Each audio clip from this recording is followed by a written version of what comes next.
Hi நண்பர்களே, எல்லோருக்கும் good evening. எனக்கு பார்த்திங்கன்னா, நான் அதிகமாக அந்த ஸ்பிரிச்சுவல் அந்த லைனில் பற்றி தான் நான் பேசுவேன். ஏன்னா அதிலே போயிட்டதுனால அந்த தாட்டு தான் வந்துட்டுருக்கோம்.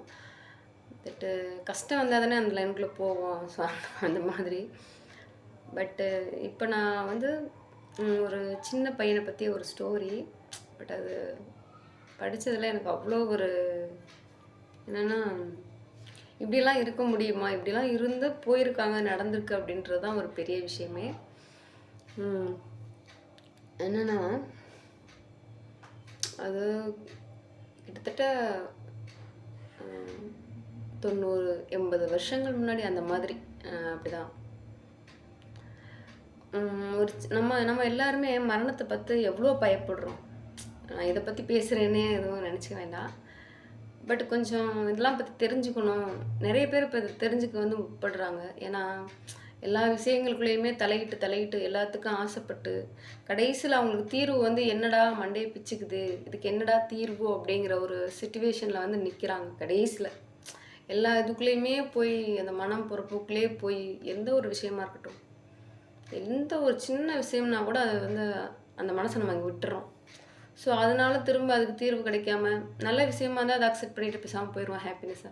ஸோ அதனால ஒரு கஷ்டம் அப்படின்னா திரும்ப அதை அப்படியே முட்டி மோதி அதுக்கு என்னடா தீர்வு அப்படிங்கிற மாதிரி மண்டையை போட்டு பிச்சுக்கும். ஸோ அப்படி இருக்கையில் இது எல்லாத்துக்குமே தீர்வு என்னென்னா, ஏதாவது ஒரு விஷயத்தை வந்து நம்ம வந்து நல்லா புரிஞ்சுக்கிடணும். ஸோ எதுக்கெடுத்தாலும் ஏன் கவலைப்படுறோம், ஏன் அந்த இடத்துல வந்து நம்ம சஃபர் ஆகி கவலைப்பட்டு மேற்கொண்டு வந்து நம்மளே துன்பப்படுத்தி அதை மேற்கொண்டு உடல் ரீதியாகவும் பாதிக்க வைக்கிறோம். ஒரு நோயாகட்டும், எல்லாமே நம்மளுடைய கவலைகள் தான். ஸோ அந்த சின்ன வயசில் அந்த கதையை படிக்கையில் அந்த சின்ன வயசில் அந்த பையனுக்கு அந்த மெச்சூரிட்டி என்னால் அப்படியே பெரிய இப்போ போய் அந்த இதெல்லாம் படிச்சிருக்கேன் அப்படின்னு நினைக்கல தான் எனக்கு பெரிய ஒரு இதுவாக இருந்துச்சு. பட் இன்னும் அதை படிச்சுக்கிட்டு மட்டும்தான் இருக்கேனே தவிர, பட் அந்த ப்ராசஸில் வந்து நடத்துகிறேன். பட் அதற்கான பிராரப்தம் சீக்கிரம் கிடைக்கணும் அப்படின்றது தான் என்னுடைய வேண்டுதல். பகவான் தான் அதுக்கு எல்லாம் அவனுடைய செயலாக இருக்கட்டும். பேசுகிறதே உங்களுக்கு கொஞ்சம் புரியாமல் கூட இருக்கும். ஒரு பையனை பற்றி பேசுகிறேன்னு சொன்னேன்ல, ஒரு சின்ன பையனை பற்றி. ஏன்னா இந்த மரணத்தை பற்றி ரொம்ப யாரும் பேச மாட்டாங்க. அதாவது எப்படின்னா, ஒரு வீட்டில் ஒரு சின்ன பையன் இருக்கான். ஒரு 4வது 5வது தான் படிக்கிறான்.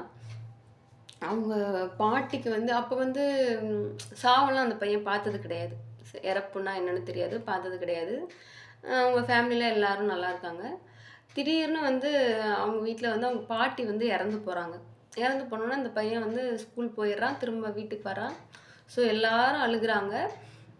அவங்க அம்மாவும் அந்த பையனுடைய அம்மாவும் அழுதுட்டுருக்காங்க.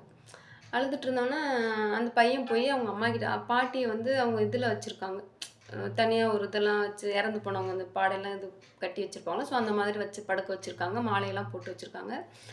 அந்த பையன் வந்து பார்க்குறான்.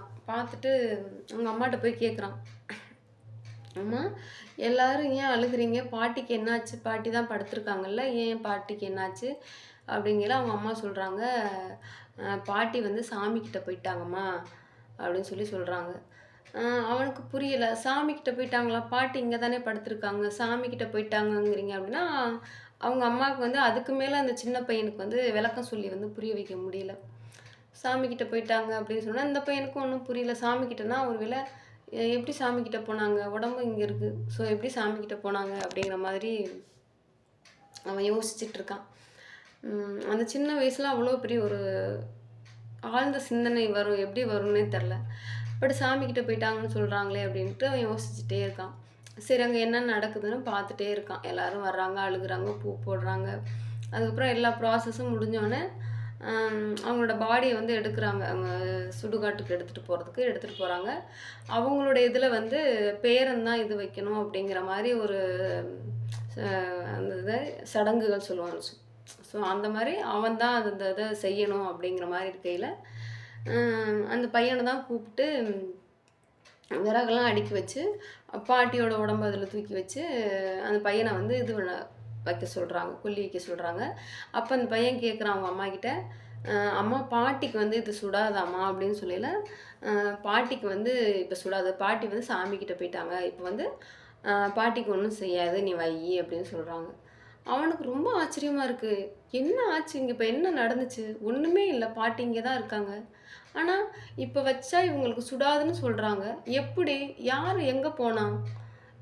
அவனுக்கு அப்படியே பல கேள்விகள் உள்ள அப்படியே அந்த சின்ன வயசுல ஒரு 13, 14 வயசுல அவ்வளோ ஒரு கேள்விகளுக்கு வந்து பதில் சொல்ல முடியாம, பதில் தெரியாம குழப்பத்தோட வைக்கிறான். வச்சு எல்லாரும் வீட்டுக்கு போறாங்க. ஆனா, ஃபுல்லா அந்த பாடி எரியிறது ஃபுல்லா சாம்பல் ஆகுற வரைக்கும் நின்னு பார்த்துட்டு இருக்கான். பார்த்துட்டு பல கேள்விகள். அ வீட்டுக்கு வரையிலேயே அவனுக்குள்ள. இப்ப என்ன நடந்துச்சு? ஒண்ணுமே நடக்கலையே! நம்ம பாட்டியோட உடம்பு இங்க தானே இருந்துச்சு. ஆனா சாமி கிட்ட போயிட்டாங்கன்னாங்க. ஆனா அவங்களுக்கு சூடு வச்சா அவங்க அழுகல, ஒண்ணும் பண்ணல. அப்படியே படுத்துருக்காங்க. அப்படியே அந்த உடம்பு ஏதோ சாதாரண ஒரு பொருள் மாரி தன்னால எரிஞ்சு போயிருச்சு. அவ்வளோதான். அவ்வளோதானா? அப்ப நான்னு சொல்லிக்கிட்டே இருந்தோமே, அந்த நான் யாரு? அப்படிங்கிற மாதிரி அவனுக்குள்ள ஒரு கேள்வி. அப்ப இவ்வளோ நாளா ஒரு சாம்பிளுக்கு இப்போ நம்மளை யாராவது பின்னாடி வந்து தலையில் அடிக்கிறாங்க. அடிச்சுட்டு நம்மளுக்கு எவ்வளோ கோவம் வரும். ஏய் பேசிகிட்டு இருக்கேன்ல அப்படிங்கிற மாதிரி நமக்கு கோவம் வரும். ஏன்னா நான் பேசிகிட்டு இருக்கல, என்னை பார்த்தா உனக்கு இருக்குமா என்னையே நான் அப்படின்ட்டு நம்ம மீன் பண்ணுறோம்ல.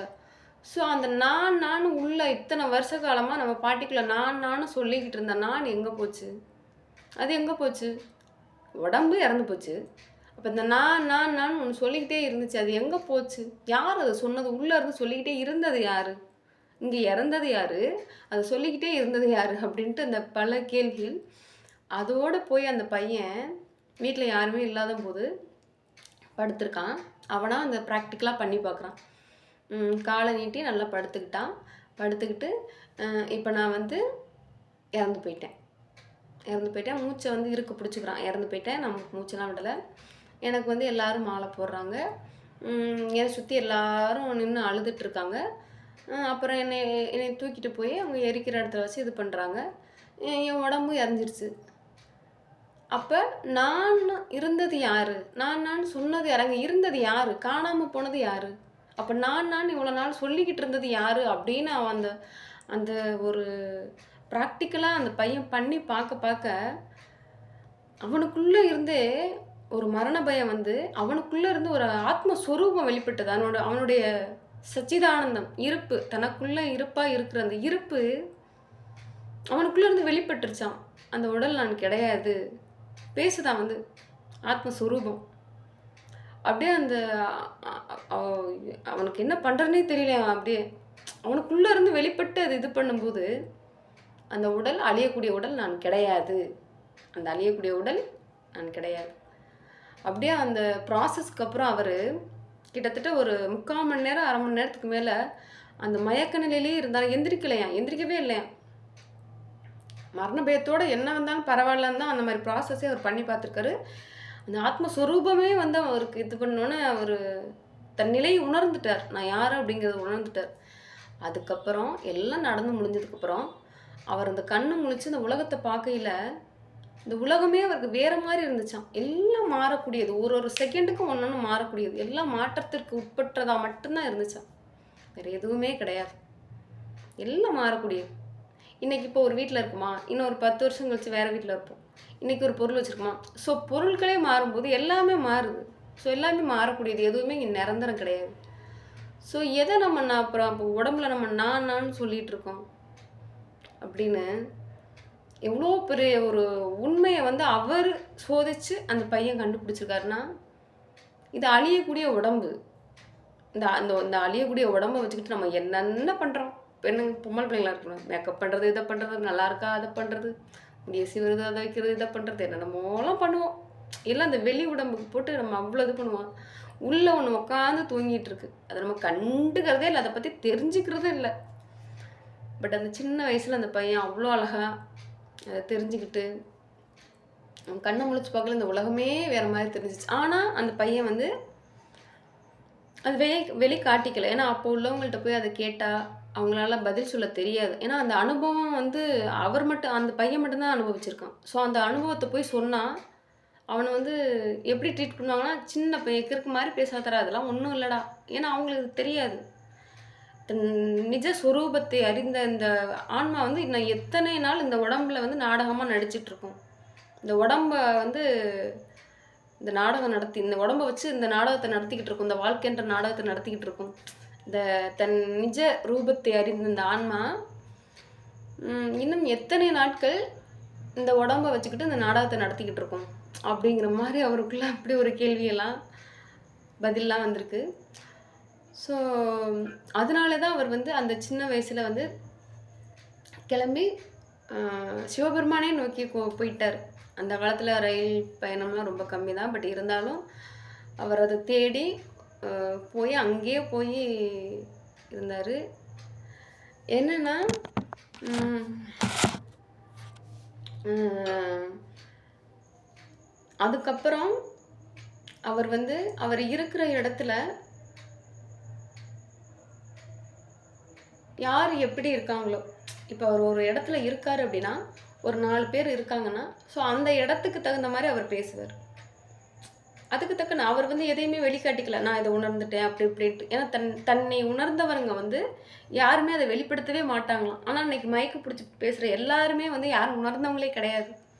தன்னிலை உணர்ந்த யாருமே வந்து பேசவே மாட்டாங்க. அவங்க சச்சிதானந்த அந்த இருப்புக்கே போயிருவாங்க. அந்த ஆத்மஸ்வரூபத்துக்கே போயிருவாங்க அப்படிங்கிற மாதிரி அதில படிச்சேன். அது ரொம்ப பிடிச்சிருந்துச்சு. அதுதான் பிற்காலத்தில இப்ப திருவண்ணாமலையில ரமண மகரிஷியா இருக்கிறாரு. அவர் சமாதி அடைஞ்சிட்டாரு. இருந்தாலும் ஃபாரினர்ஸ் ஃபுல்லா வந்து அவர் வந்து எம்மா நாங்க ஒரு 4 டைம் 5 டைம்ஸ் போயிருக்கேன். என் வாழ்க்கையில நெறைய கஷ்டங்களுக்கு அப்புறம் இந்த மாரி குரு, இந்த மாரி இதெல்லாம் தேடல. இந்த மாரி விஷயங்கள்லாம் உண்மை இருக்குது.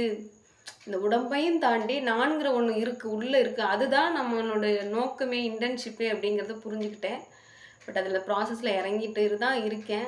வேலைன்னு ஒரு பக்கம் ஓடுது. ஏன்னா நம்ம அன்னாட லைஃப்ப வந்து ஓட்டணும், சாப்பிடணும். ஸோ இந்த உடம்ப பார்த்துக்கணும். நம்மளுக்கான கடமைகள் நெறைய இருக்கு. ஸோ அதெல்லாம் நம்ம செய்யணும். That is part of life. So இது ஒரு பார்ட் ஆஃப் லைஃபா போயிட்டுருக்கு. ஸோ அந்த மாதிரி பகவான் சொன்ன மாதிரியே நான் சந்நியாசம் போனேன் அப்படின்னா, அவர் சந்நியாசம் போல. அந்த வயசுல நான் போனேன்னா, எனக்கு எந்த ஒரு கடமைகளும் இல்ல. 14 வயசுல வந்து நான் போனேன்னா, என்னைய தேடி எங்க அம்மா வேணா அழுகலாம். மத்தபடி எனக்கு குடும்பம், குட்டின்னு எதுவும் கிடையாது. குடும்பம், குட்டி இருக்கிறவங்கலாம் விட்டுட்டு வந்து இப்படிலாம் இருக்கணுன்ட்டு அவசியம் இல்ல. குடும்பத்துல இருந்துக்கிட்டே தன் நிலைய வந்து உணர முதல்ல ஆரம்பிங்க. நீங்க யாருன்னு கண்டுபிடிங்க அப்படிங்கிறதான் சொல்றாரு. அதான் ரமண மகரிஷி. ஆசையா போயிட்டு அங்க போய் திருவண்ணாமலையில போய் சிவன கும்பிட்டு ஒரு 14 வயசுல ஒரு பையனால கோமணம் கட்ட முடியுமாங்க? ஒரு 10 வயசு பையன், ஒரு 5 வயசு பையன் ஜட்டி போடாம வெளியில யாராவது வந்துட்டா போறதுக்கு கூச்சப்படுவான். இது பண்ணுவான். ஒரு 14 வயசு பையன் பாலத்துறவி. அப்ப அவர் போன டைம் வந்து பாலன்னா இளம் துறவி. பாலத்துறவி எனக்கு ரொம்ப பிடிக்கும் அந்த ஃபோட்டோல ரமண பகவான.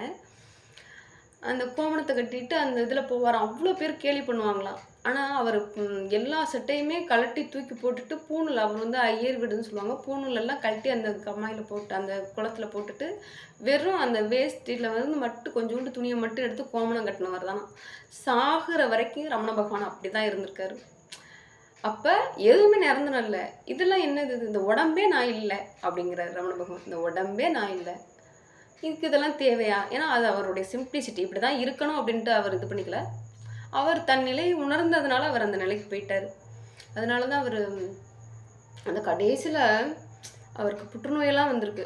அனஸ்தேசியா போடாமயே கூட அவருக்கு 2 டைம் 3 டைம் வந்து கையில வந்து புற்றுநோயெல்லாம் வந்து எந்த ஒரு மயக்க மருந்துமே குடுக்காம அவருக்கு அத ஆப்ரேஷன் பண்ணி ரிமூவ் பண்ணியிருக்காங்க. அப்போ கூட அவர் அழுகலையாங்க. ஏன்னா அவர் இந்த உடம்புல அந்த உடம்ப கடந்து சச்சிதானந்த நிலையிலே இருந்திருக்காரு. அந்த ஆத்மஸ்வரூபத்திலே இருந்திருக்காரு. நம்ம தூக்கத்துல இருப்போம் பார்த்தீங்களா? எல்லாருமே இருப்போம் தூக்கத்துல. அதாவது ஆழ்ந்த டீப் ஸ்லீப்ல வந்து நம்மளோட இருப்புக்கு போயிருவோம் நம்ம. அப்ப வந்து யாரும் நம்மள அசிங்கமா காரி துப்புனாலும் நம்மளுக்கு தெரியாது. நம்ம மண்டையில 2 அடிச்சா தெரியும். ஏன்னா உணர்வு வந்தா நம்ம எந்திரிச்சுருவோம். நின்னுகிட்டு காரி காரி துப்பி பேசினாலும், அசிங்கம் பிடிச்ச நாயே, பேய், பிசாசு, உனக்கு அறிவு இருக்கா? உனக்கெல்லாம் செருப்பு கழட்டி அடி ஏதாவது ஒண்ணு திட்டு.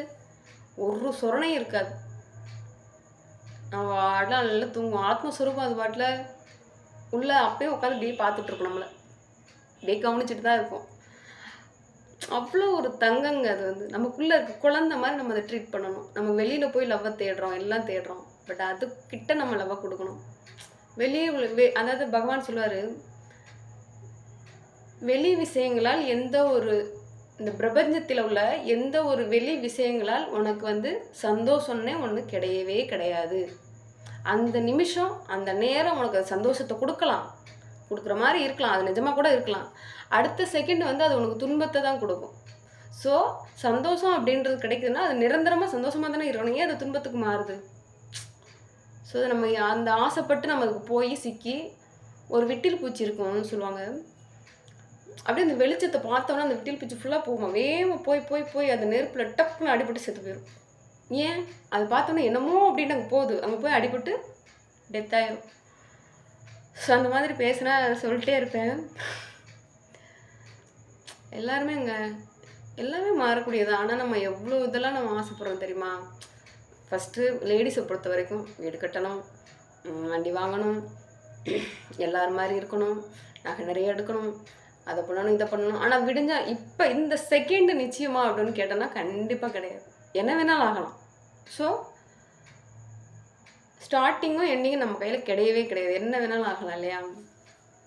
ஸோ எல்லாருமே அதை மட்டுமே நோக்கி ஓடாமல் பகவான் சொன்ன மாதிரி நம்ம யார், உண்மையில் நம்ம யார் அப்படிங்கிறத கண்டுபிடிக்கணும். பட் எனக்கு சொல்லணுன்ட்டு ஒரு ஆசை. நான் இதை பற்றி நான் நிறைய கிறுக்கு மாதிரிலாம் பேசுவேன். பட்டு அதுலேருந்து ஏதோ ஒன்று ரெண்டாவது கொஞ்சம் ஏதோ நான் நல்லா சொல்லுவேனா அப்படி, ஏன்னா நான் நிறைய இதை பற்றி இது பண்ணியிருக்கேன். இது வந்து உண்மையான ஒன்று. நீங்கள் அந்த ரேகா பத்மநாதன் மேம் அவங்க வந்து ஒரு நான் யாருங்கிற வீடியோஸ் போட்டிருக்காங்க. அந்த வீடியோஸ் அவங்க அவ்வளோ அழகாக மக்களுக்கு புரிகிற மாதிரி அவ்வளோ அழகாக எடுத்து சொல்லியிருக்காங்க. ஸோ அவங்க கிரேட் சோல், உண்மையிலே கிரேட் சோல்னால் ரேகா மேம் சொல்லலாம். அவங்க நிறைய முன்னாடி படத்தில் நாடகத்திலாம் கூட நடிச்சிருந்துருக்காங்க. பட்டு அவ்வளோ விஷயங்களை எடுத்து சொல்லியிருக்காங்க. ஸோ நம்ம லைஃப்பில் எதையும் எடுத்துகிட்டு போக முடியாது. பட்டினத்தார் சொன்ன மாதிரி முடி சார்ந்த மன்னனும் கடைசியில் ஒரு பிடி சாம்பலாய்த்தான் போவான் அப்படிங்கிற மாதிரி இருக்கும். ஸோ இருக்கிற வரைக்கும் எல்லோரையும் ஹாப்பினஸ்ஸாக வச்சுட்டு எல்லாத்தையும் ஹாப்பியாக பேசிட்டு முடிஞ்ச வரைக்கும் ஹெல்ப்பிங்னஸ் நிறைய பண்ணணும். அந்த தாட்ஸை நம்ம வளர்த்துக்கணும். ஸோ அதுக்கப்புறம் என்ன, சரி ஹெல்ப் பண்ணுற, அதுக்கப்புறம் என்ன எதுவும் கிடையாது. தட் நம்ம எதுக்கு கவலைப்பட வேண்டாம்னு சொல்கிறேன். எல்லா விஷயத்தையும் உள்ளே இழுத்துக்கிட்டு அதை போட்டு ஃபோர்ஸ் பண்ணி மனசு போட்டு அப்படியே ரணமாக்கி கவலைப்பட்டுக்க வேண்டாம். ஒரு சின்ன சின்ன விஷயத்த கூட மன்னிங்க, பர்கிவ்னஸ் பண்ணுங்கள். மன்னிக்கிறது எவ்வளோ பெரிய விஷயம் தெரியுமா? மன்னிச்சு அவங்களை விட்டுருங்க. அது உங்களுக்கு தான் ஃபஸ்ட்டு, உங்கள் உடலை உங்கள் மனசு தான் ஃபஸ்ட்டு அது வந்து கரெக்ட் நல்லா வச்சுக்கும். நீங்கள் அடுத்தவங்களை மன்னிச்சிங்கன்னா உங்கள் மனசு அது கரெக்டாக வச்சுக்கும், அதாவது ஆரோக்கியமாக வச்சுக்கும். நீங்கள் அடுத்தவங்கள திட்டுறோம்னு சொல்லி எல்லாத்தையும் உள்ளே போட்டு போட்டு சஃபர் பண்ணி அது உங்களை ப்ரெஷர் ஆக்கி விட்டு மேற்கொண்டு இந்த மாதிரி எத்தனை விஷயங்களை உள்ளே போட்டு போடுவோம் சொல்லுங்கள். அதுதாங்க நம்மளுக்கு நோய்களாக எல்லாமே நம்மளுக்கு வருது.